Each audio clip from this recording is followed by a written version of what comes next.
ज्ञानातिमिरान्धस्य ज्ञानञ्जनशलाकया चक्षुरुन्मिलितं येन तस्मै श्रीगुरुवे नमः। नमः विष्णुपादाय कृष्णप्रेष्ठाय भूतले श्रीमते भक्तिवेदान्तस्वामिनिति नामिने। नमस्ते सारस्वती देवे गौरवाणी प्रचारिणे निर्विशेष शून्यवादी पाश्चात्यदेशतारिणे नित्यानंद नमस्तुभ्यं प्रेमानंदप्रदायिने कलौ कल्मषनाशाय जानवापते नमः। नमो महावदन्याय कृष्ण प्रेम प्रदायते कृष्णाय कृष्ण चैतन्य नामने गौरतुसे नमः।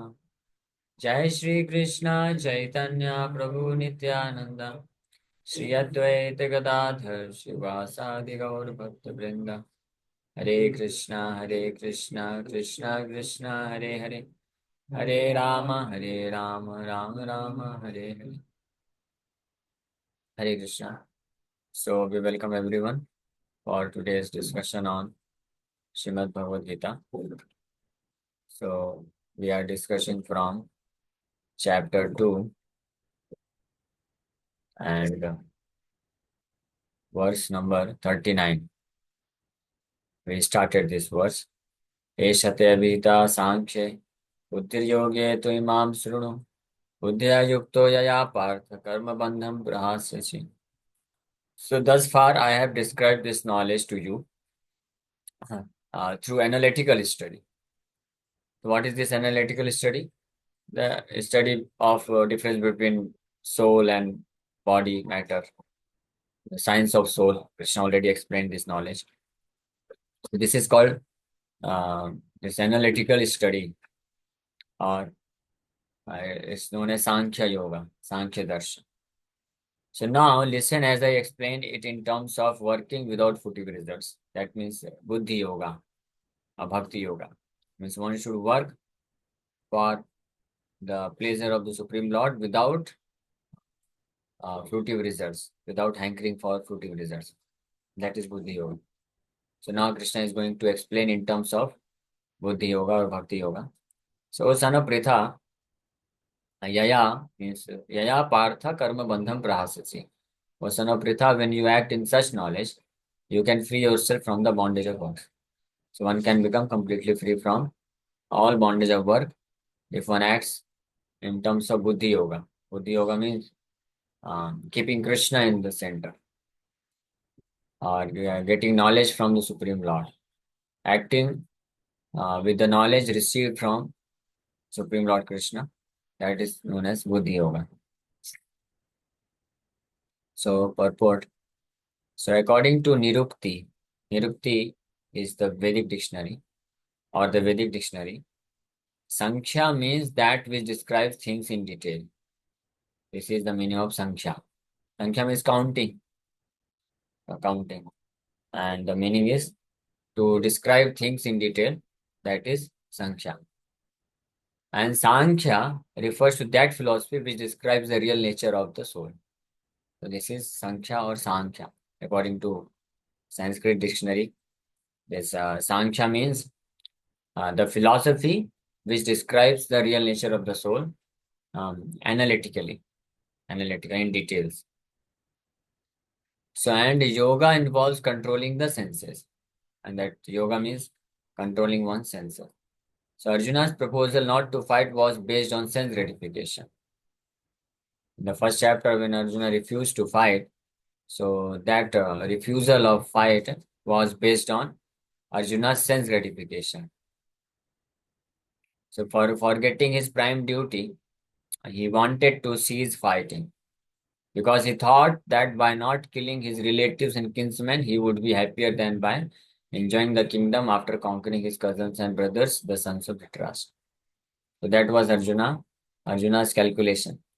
He was calculating in terms of his own enjoyment, and he calculated, uh, and according to his calculation, it came out that if I fight in this battlefield and if I kill my relatives and kinsmen, so even if I gain the entire kingdom, still I will not be able to enjoy it. So in both ways, the basic principles were for sense gratification. So this was the basic. So happiness derived from conquering them, and happiness derived by seeing kinsmen alive, are both on the basis of personal sense gratification, even at a sacrifice of wisdom and duty. So sacrificing wisdom and sacrificing his duty, that the fighting was his occupational duty as a kshatriya. So he should fight, but he sacrificed it because of considering personal sense gratification. So just to maintain his personal sense gratification, Arjuna decided not to fight. So Krishna therefore wanted to explain to Arjuna that by killing the body of his grandfather, he would not be killing the soul proper. And he explained that all individual persons, including the Lord himself, are eternal individuals. They were individuals in the past, they are individuals in the present, and they will continue to remain individuals in the future because all of us are individual souls eternally. We simply change our bodily dress in different manners, but actually we keep our individuality even after liberation from the bondage of material dress. An analytical study of the soul and the body has been very graphically explained by Lord Krishna. So till now, Lord Krishna explained very analytically, very graphically, the difference between soul and body and our actual position as soul. This was explained till now. And he also explained that uh, each and every living entity, each and every soul continues to exist individually. That means they maintain individuality even after getting liberation from this bondage of material dress. So, an analytical study of the soul and the body has been graphically explained.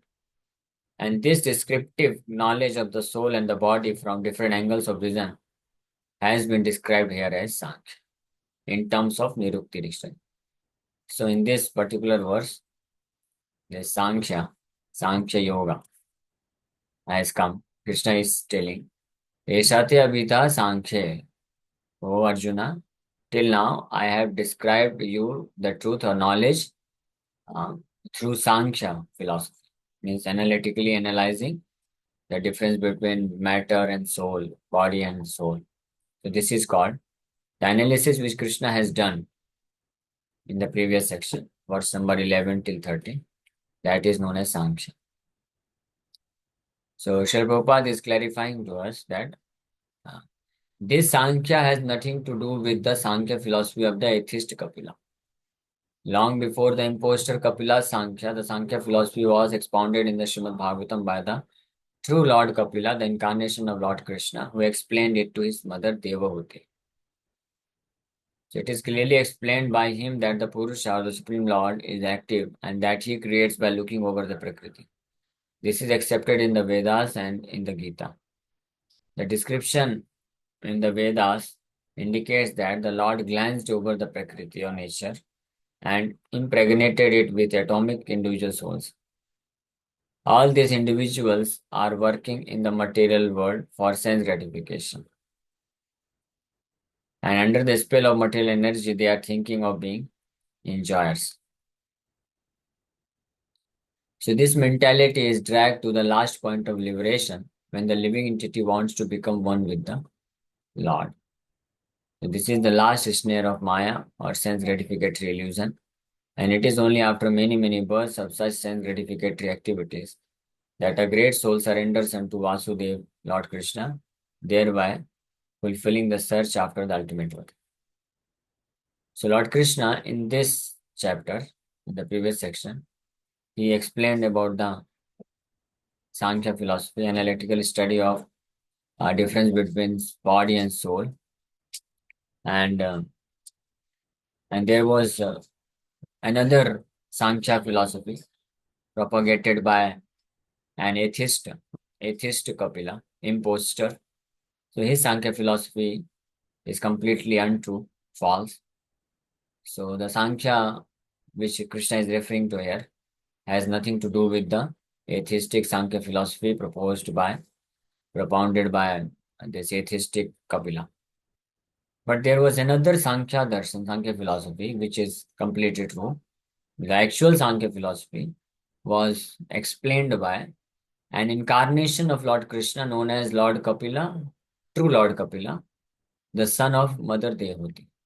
So in that Sankhya philosophy, the true Sankhya philosophy, which Lord Kapila explained it to his mother Devhuti, he explains the exact actual position of uh, this material existence, the actual how exactly the creation takes place, and how exactly this material nature is working under the superintendence of the Supreme Lord Krishna, and how Krishna is doing all these functions using his multifarious energies. So all these things are very in great detail. All these things are explained by the true Lord Kapila, son of Mother Devahuti, in his philosophy Sankhya Darshan, which is mentioned in Srimad Bhagavatam third canto. And then finally, Lord Kapila concludes his Sankhya philosophy with the devotional service to Krishna, because Krishna is everything. And the purpose of Sankhya, proposing the Sankhya philosophy by true Lord Kapila in Srimad Bhagavatam is to um, is to explain that everything is dependent upon the Supreme Lord Krishna, and Krishna is creator, maintainer, and predominator, supreme controller of everything.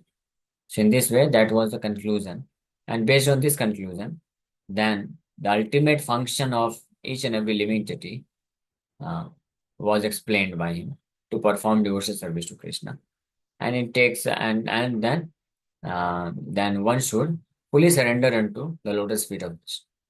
The Sankhya, the ultimate conclusion of Sankhya philosophy is actually the same as the conclusions of Bhagavad Gita and Bhagavatam, or philosophy, this Bhakti Yoga philosophy.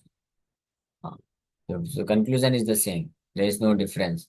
Because ultimately, Sankhya philosophy also concludes that Supreme Lord Krishna is Vasudevam Sarvamiti. He is his Supreme Lord. He is everything. So one should fully surrender unto his lotus feet. So this was also concluded by uh, the true Lord Kapila. But Lord Krishna, in this verse, the Sankhya word which Lord Krishna is referring here, it has nothing to do with even that actual Sankhya philosophy propagated by Krishna in his incarnation as Lord Kapila, the son of Mother Devahuti. So that is also a different kind of philosophy. Here, Sankhya just means Krishna is just mentioning that he has explained just difference between body and soul analytically. That's all. This is the only meaning of the word Sankhya. Why in this so much in great detail Srila Prabhupada is writing in the purport and we are discussing? Because there are many people who misunderstand and mislead person based on this word that Krishna explained Sankhya philosophy, and in this way they conclude something else. So just to make sure that one may not get deviated by this, what exactly Krishna means by saying that he has explained it through Sankhya. Sankhya means analytical study. So Arjuna has already accepted Krishna as his spiritual master by surrendering himself unto him. Sisyastaham sadhimam tvam prapannam. Consequently, Krishna will now tell him about the working process in Buddhi Yoga or Karma Yoga, or in other words, the practice of devotional service only for the sense gratification of the Lord. So this is one very important thing. So because Arjuna has already accepted Krishna as his spiritual master. And what is the meaning of accepting somebody as one's guide or counselor or mentor or spiritual master? What is the meaning? The meaning is that one should fully surrender himself unto him. Just like Arjuna said, Sisyastyaham sadhimam tvam prapannam. So three things are required. Sisyaste aham. Now I am becoming your disciple. So sadhimam means now you instruct me. So when one agrees to become a disciple, so then there is a question of getting instructed into transcendental knowledge. So this is second thing. And the third and most important thing is that tvam prapannam. One must be willing to fully surrender to the instructions imparted by bona fide authorities. Surrendering means that then there is no question of rejecting the instruction. One must abide by the orders, even if one doesn't like it.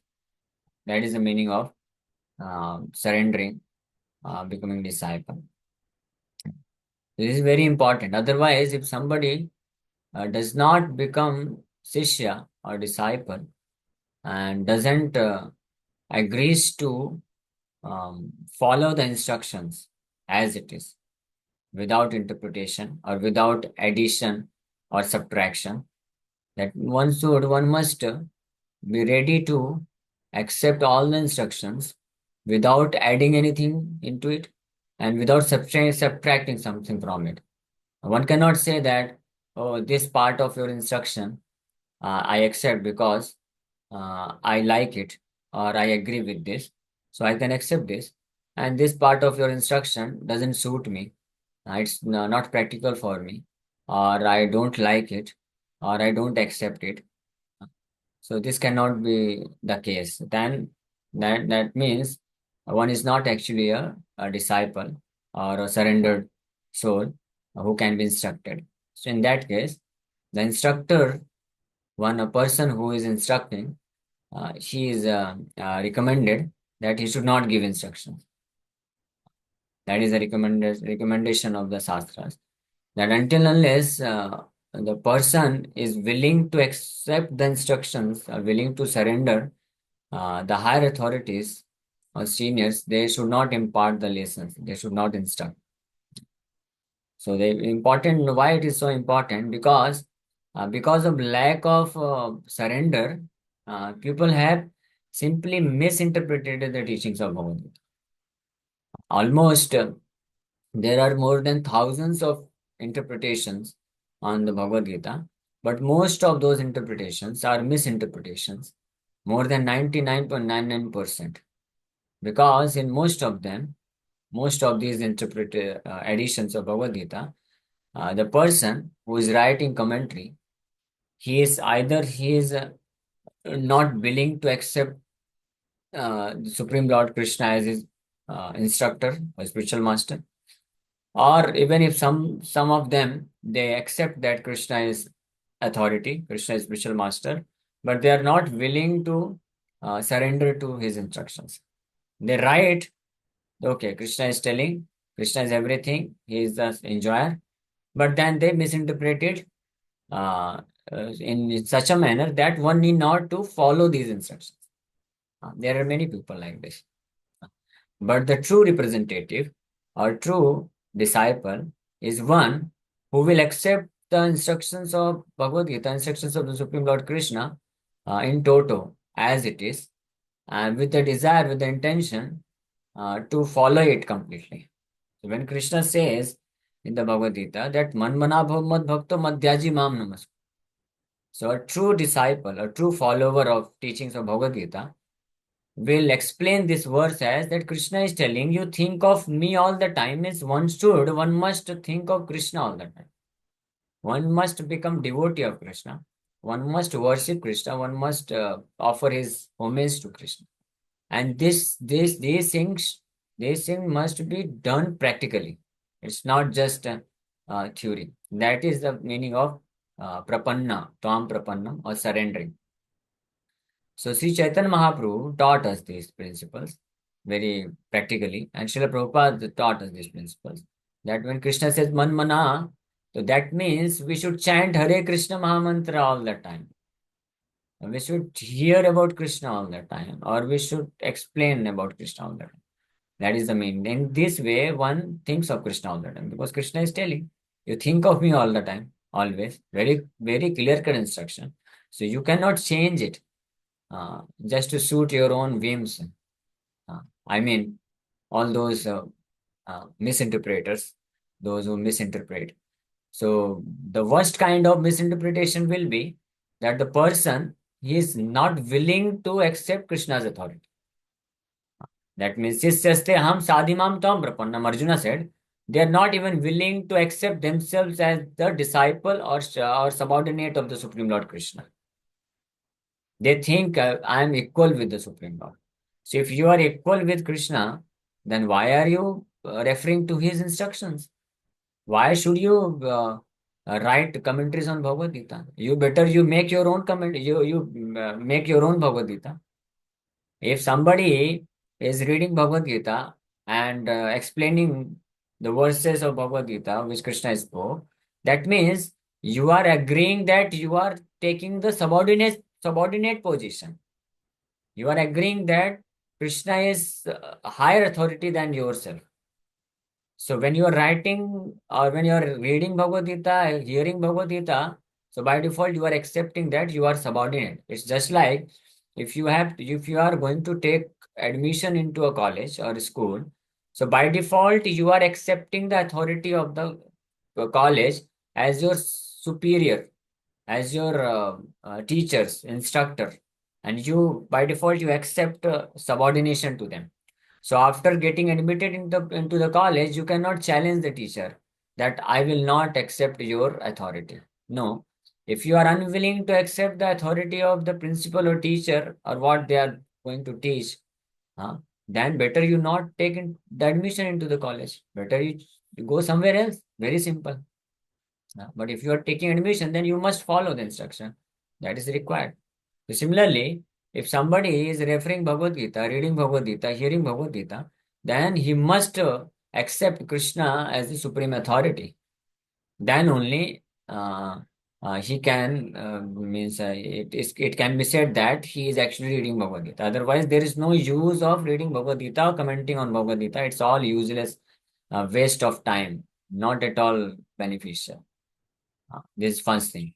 And second thing, the first one must accept Krishna is the supreme authority, and we are in ignorance, and we want to get knowledge from the Supreme Lord Krishna, which is there in the Bhagavad Gita. This is first thing. Then second thing is this prapannam. Prapannam means one must surrender. That means whatever Krishna says, one must follow it. You cannot manipulate that. Oh, 5,000 years back, Krishna told that Satatam Kirtayanto Mam, always glorify me, always think of me. At present, this is not required. You just chant one or two name of Krishna and do all nonsense activities. No, that means there is no prapannam, no surrender. Prapannam means you chant Hare Krishna. Manmana Bhavad Bhakta means one must chant Hare Krishna mantra, means in order to remember Krishna.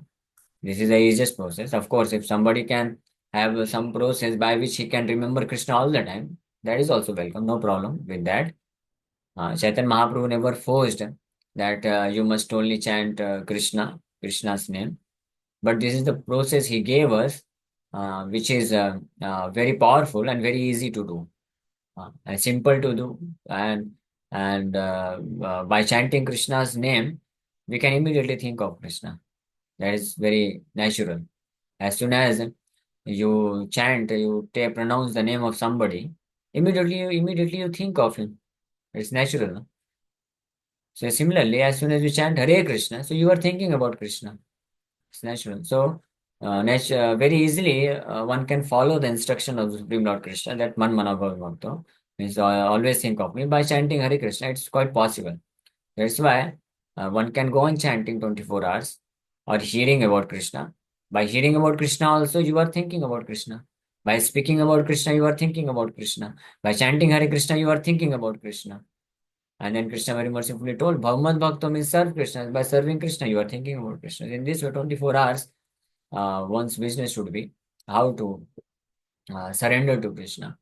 So in this way, and the bona fide spiritual master being the representative of the Supreme Lord Krishna, so one must surrender to him also because he is going to teach us how we can develop full surrender for the Supreme Lord Krishna. That's why only if we are interested to get instructed and become disciple, or to accept the instruction in order to follow it practically without adding or subtracting, then only we must approach one of our spiritual master and ask him and take his time to get instructed into spiritual knowledge. Otherwise, it's simply a waste of time for both of them. If a person is approaching a spiritual master only for the sake of argument, only for the sake of some jigyasa, inquisitiveness, that I'm inquisitive to know something new. If somebody is only interested to know something new, what is new in it, then there is no use, because you may come to know very many new things by hearing Bhagavad Gita from some devotee.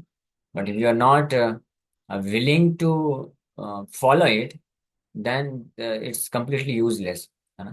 So willingness to follow the instruction must be there. Although it may so happen that one is unable to follow it perfectly right now. That may happen. So that there is no disqualification. This is not a disqualification. But if somebody is a sincere devotee, in the beginning, of course, we cannot expect that all of a sudden we will be able to follow all the instructions imparted to us by devotees, senior devotees or spiritual master or Supreme Lord Krishna, whatever is saying. Just like this simple instruction, Man manabhav mad bhakto madhyajimam namaskuru. Think of me always 24 hours. So in the beginning, it's not possible. But the point is that one should be willing that, okay, yes, gradually I must reach to this platform of following the instructions of Krishna perfectly. I must reach. So I will try my best. Okay, let's start with chanting 4 rounds, 8 rounds, and 16 rounds, and then gradually increase it, or do whatever services I can do. So in this way, gradually one can progress. Similarly, if we are approaching some one of our spiritual master or some senior devotee to get instructed, so at least we must have the desire uh, to follow their instructions. Even if we are unable to follow it right now, so that's all right. But we should try our best. We can start with, okay, in the beginning, we may be able to follow 10%, 30%, 60%, 80%. Then gradually we can reach to the platform of following 100% instructions. That is quite possible. But willingness should be there. Never ever we should maintain the attitude, okay, whatever they may tell us, okay, that's true, but it's not for me. It's not practical for me. If we think like this, then we will, it will be like the sun has come in the sky, but you don't want to take advantage of it, so you are hiding yourself within the room. Uh, so that is not desirable. So the willingness should be there. So anyway, and gradually one can come to this platform of perfectly falling. The beginning is starting with the beginning. So, so Tom Prapannam, Arjuna. So Arjuna, when as soon as Arjuna, he told Sisaste Ham Sadhimam, Tom Prapannam, I am fully surrendering unto you. That means whatever you say, Karishya Vachanam Tava. Whatever you say, I will do it. You tell me to kill Bhishma, I will immediately kill him, even if I don't like. So it's not that when Arjuna got instructed into knowledge of Bhagavad Gita.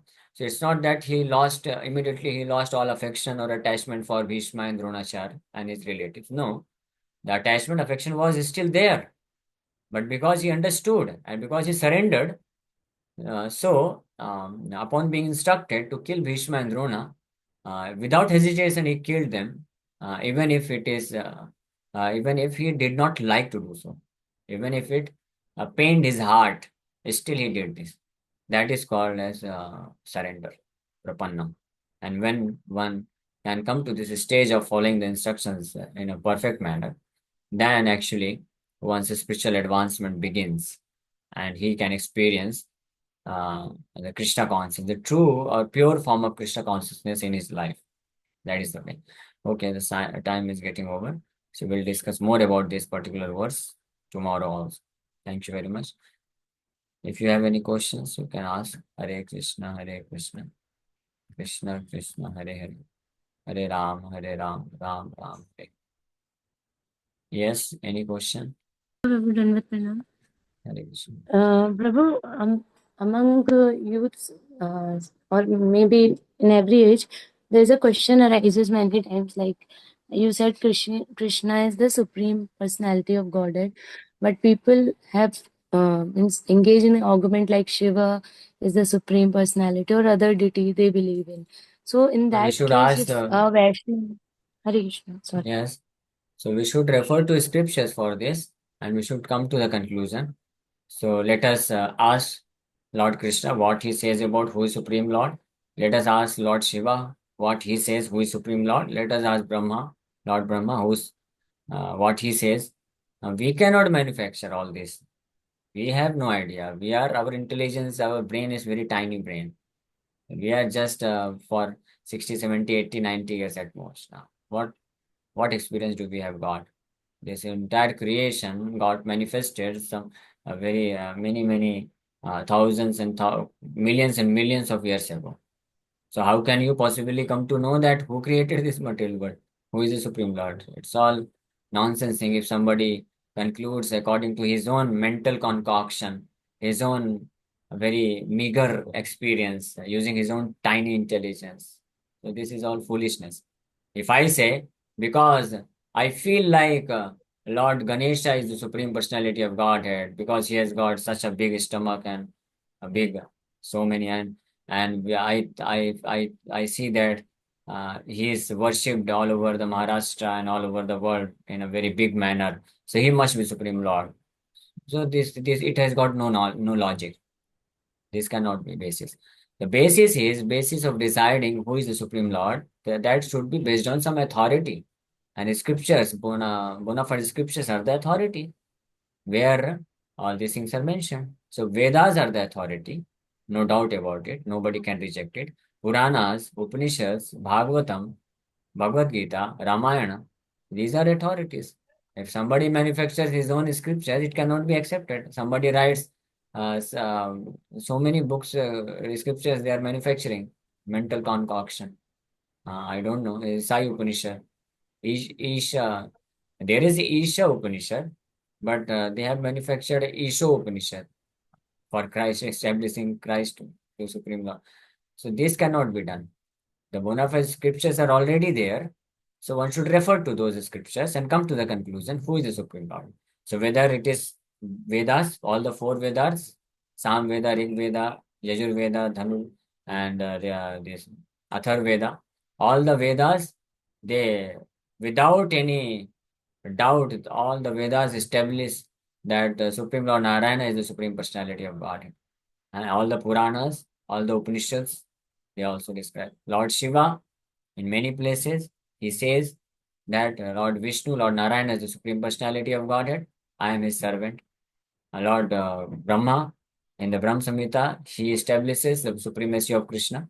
And when Krishna is speaking about himself in the Bhagavad Gita or in the Bhagavatam or in the Puranas also, so Krishna also says that I am the Supreme Personality of Godhead.